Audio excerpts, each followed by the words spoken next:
Every day I strive to find joy and connection in my life. Obviously, part of that is my amazing family and friends, but also a huge component is the wine business. I have spent the last 19 years as an importer and distributor of wine in Washington, D.C., and let me tell you, it fills my bucket. What I'd like to do here is bring you along on the journey. The wine business can be incredibly insular, and I would like to blow that wide open and introduce you to some of my favorite people in the wine business. We're gonna start with Washington State, where we interview 6 of my favorite vintners and try to unpack just how much of the wine business is about wine and how much of the wine business is about people and culture and all the other beautiful X factors. I'm Christy Delovich, and it's 5 o'clock somewhere in the Vineyard, Washington State edition.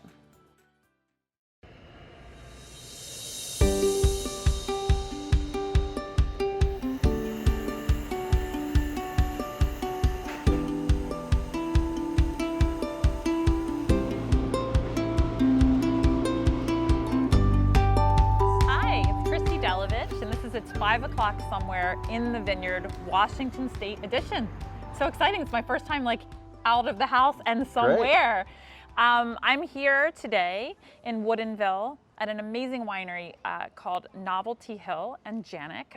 There are 2 families that own these amazing wineries, and this is one of the families represented in front of us. This is Andrew Janik. And I'm so happy to be here today. Well, welcome. We're happy that you were able to make it. Yeah, 2 great days in Seattle, and now we're in wine country. Yeah, not too far away. So can you tell everyone where we physically are? So right now we are in Woodinville, Washington. And for those on the East Coast or basically anywhere outside of Washington, you might not know where Woodinville is, but we are about 25 minutes outside of the city of Seattle. So it's kind of a unique setup where we have in Washington, but especially in Woodinville, where, you know, a lot of the wineries in our state are actually not located right where the grapes are being grown. So Woodinville, it's more like the climate's more like Seattle, you know, more temperate, a little bit more rain, not as hot. So not really ideal for growing grapes compared to Eastern Washington, where it's a desert and, you know, vines are just gonna flourish. And we're gonna drive there tomorrow. Yes, we will, yeah. We have a, 4-hour drive that will probably turn into a 6-hour drive. It depends on how fast we're driving.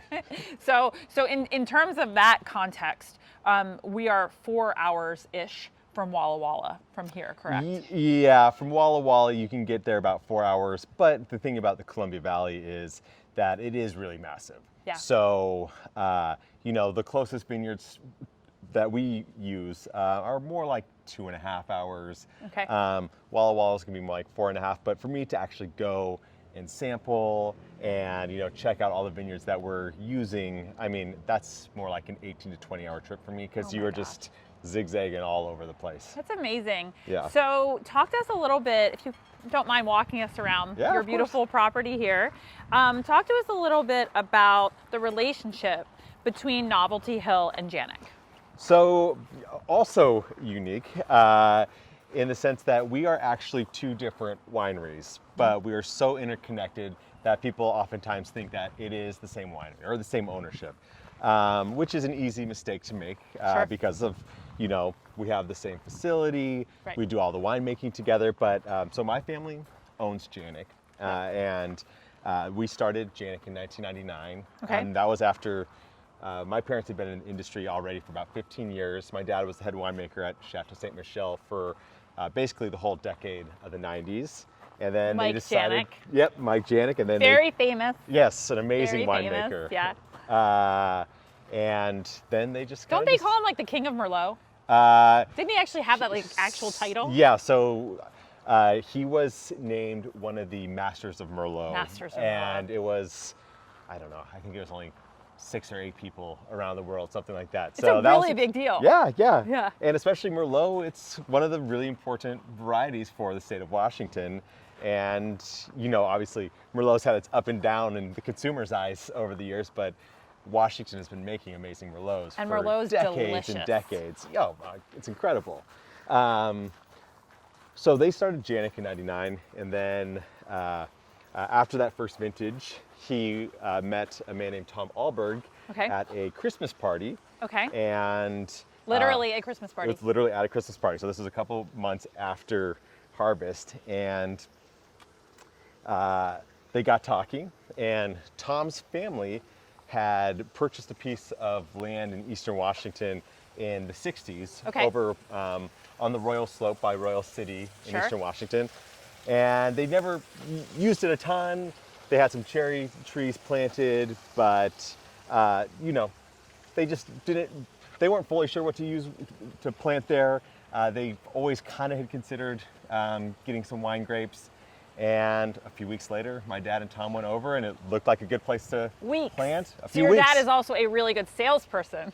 Well, he was more just like, yeah, we can go check it out. So they started planting, and then they had the vineyard, so they decided to start the winery also, which is Novelty Hill. So, Yeah. so separate ownership, but you know, down in the cellar, you know, when we get the grapes in, we know if it's going to Janik or Novelty Hill.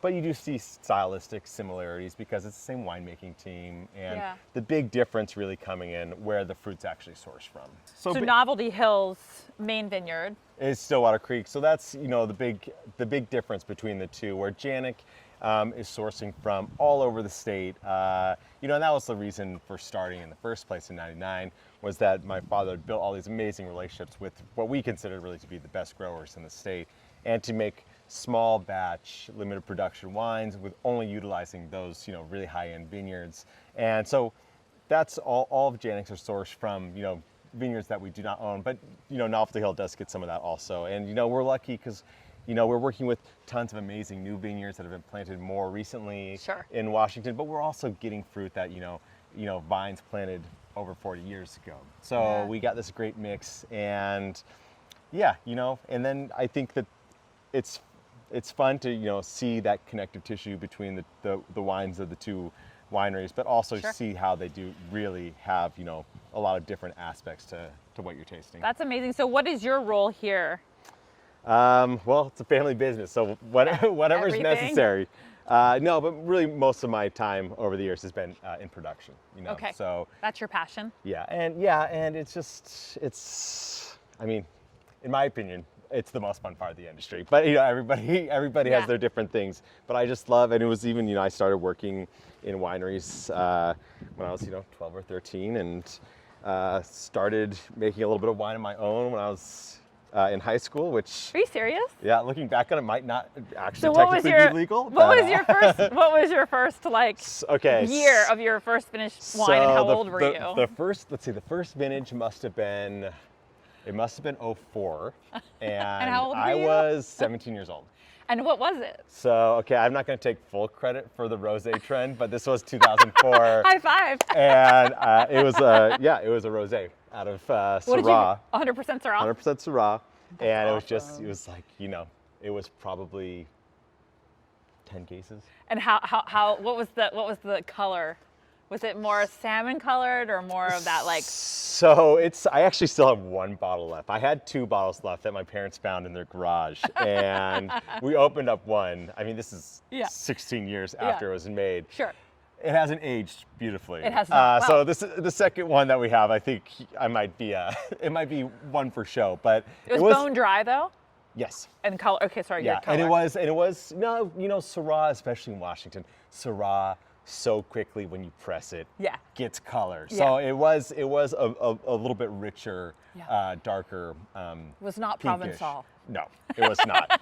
If you're using Washington State Syrah, you cannot get that. It is nearly impossible. That's awesome though. That's incredible. Yeah, That's yeah. incredible. So that's kind of how we started. You know, both wineries very family run, and we moved into this location in 2007. It's gorgeous. And you know, it's you know, when we moved here, we were initially building it. You know, there's, you know, looking at like, you know, the different kind of themes or styles to go with, and then because obviously you see a lot of, whether it's a chateau themed, Italian, whatever, like both. Well, you're our first. Both families are so, what's that? You're our first winery here, so okay, this is incredible. It's beautiful. We don't have a reference point. This is amazing.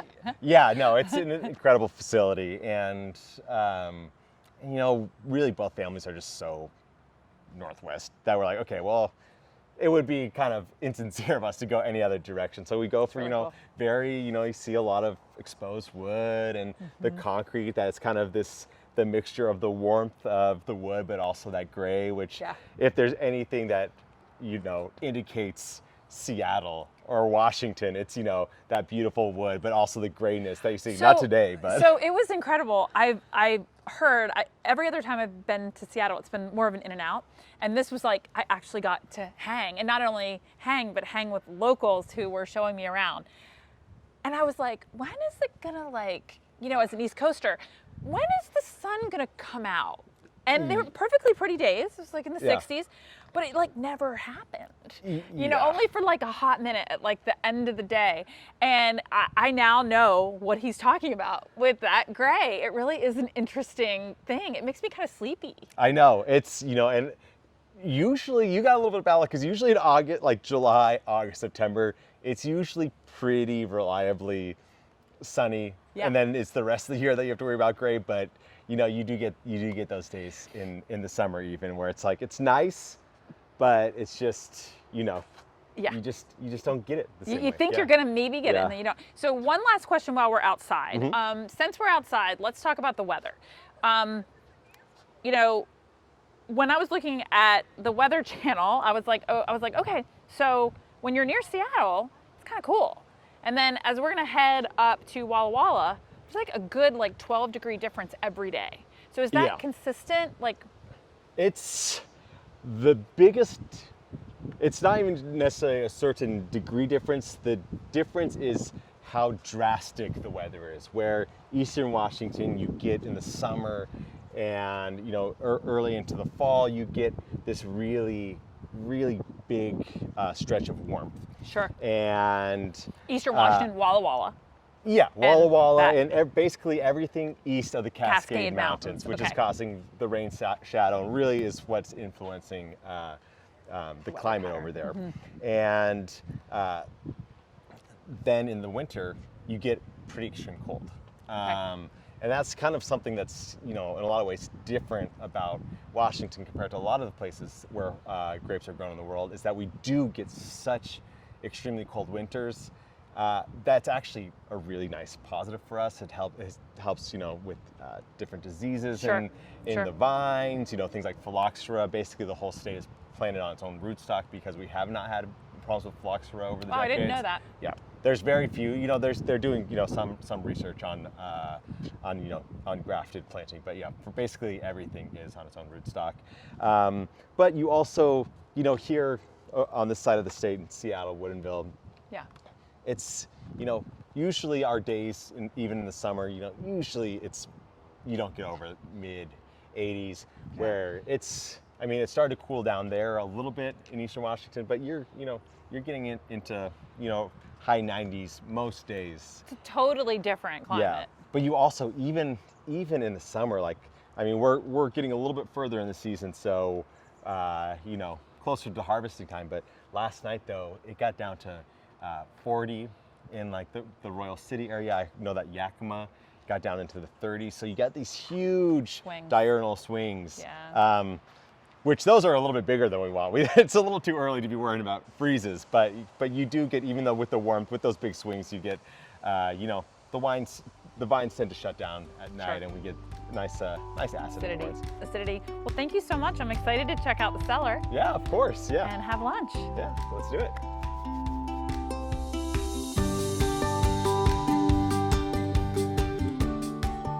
Cheers! Thank you so much for watching. Stay tuned for episode 2 next week.